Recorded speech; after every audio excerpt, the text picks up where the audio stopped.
If you've heard of the Hanon exercises, I'm here to show you the best way to practice them. I'm only going to show about the first 10 to 20, and this episode I'm only going to show the first exercise. With each of these exercises, one thing to remember to do is don't read anything that you see in the book itself if you bought the book. This is important for so many reasons. The concepts in there are 200 years old. And unfortunately, we know quite a bit more about how the human body works now. So I'm going to show you a more correct way to apply these exercises. And I'm going to show you a couple things you can do with this first exercise once you've learned it. So first thing to do is know what the exercise is.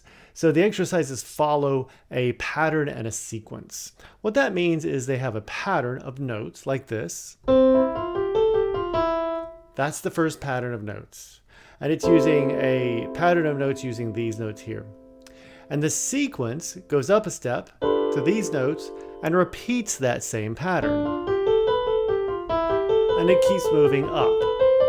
It's going to do the same thing for both of the hands.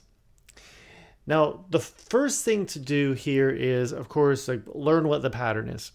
But then we want to very quickly start working on the technique behind this. There's a couple things that are important. One is going to be arm and wrist movement and how you can incorporate this into the exercise. This is going to help you a lot with relaxation and finger strength in your own playing.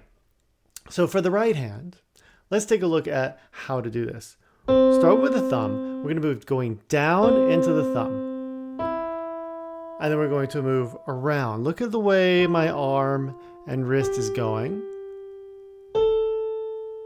And then as I come here, I'm going to move the wrist up and back around. Now, of course, I am over-exaggerating it right now. It does not have to move in this ridiculously exaggerated movement. But to start, I like all of my students to over-exaggerate everything they do. It's better than underdoing it and needing to add more later. So try this with me on these notes. Now, if you're not sure what the notes are of this, I will put a link where you can get it at imslp.org in the comments, or in the description, I should say. So starting on C, I'm going to go slow. Now look at that over-exaggerated motion. You see how my arm is also moving out and in?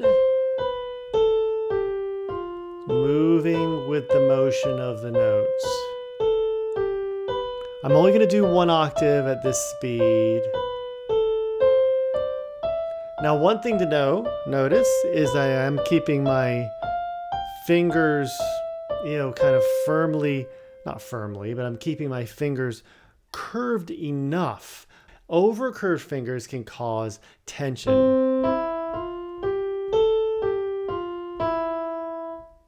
You don't want to over curve your fingers. You're going to cause a claw kind of technique here. We don't want that. Keep them relaxed, but keep the fingers firm, meaning that these knuckles are not breaking. We're not going to let that collapse in here.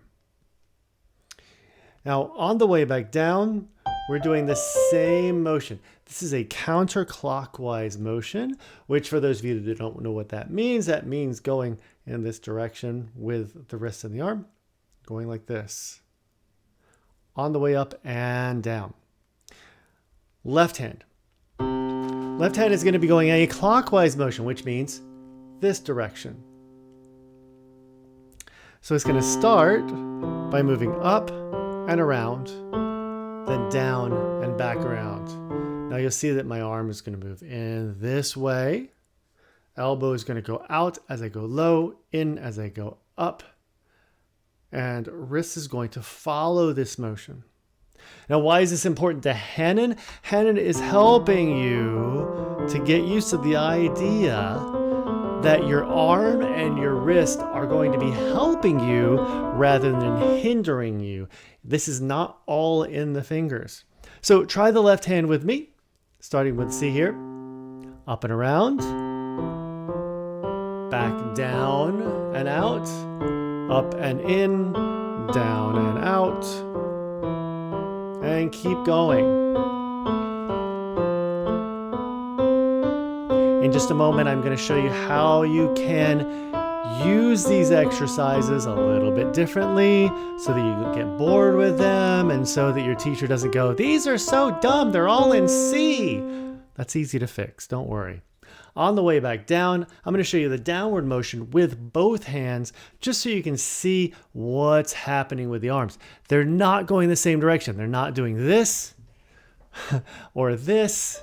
They should be doing this kind of motion.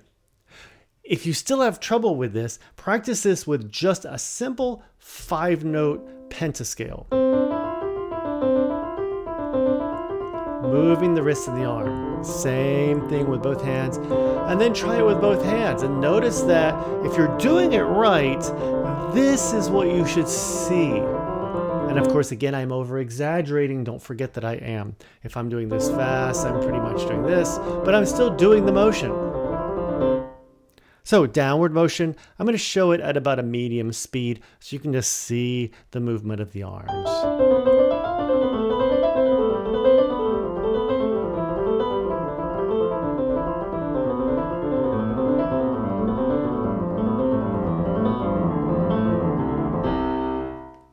Okay, next step to this is if you want to make it more interesting, you can do this in any key.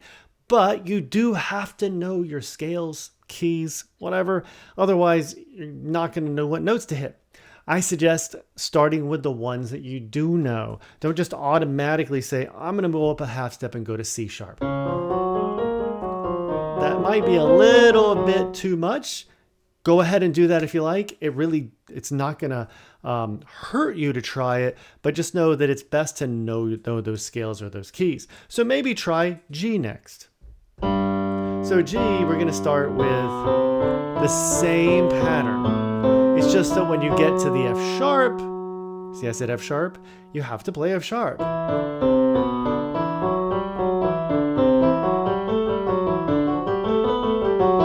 And so on.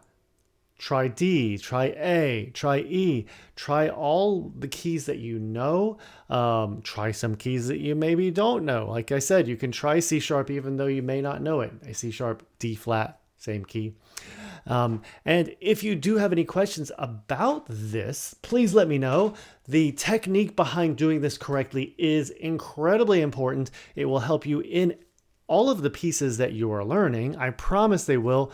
And I will be showing at least the first 10 Hanon exercises over the coming months.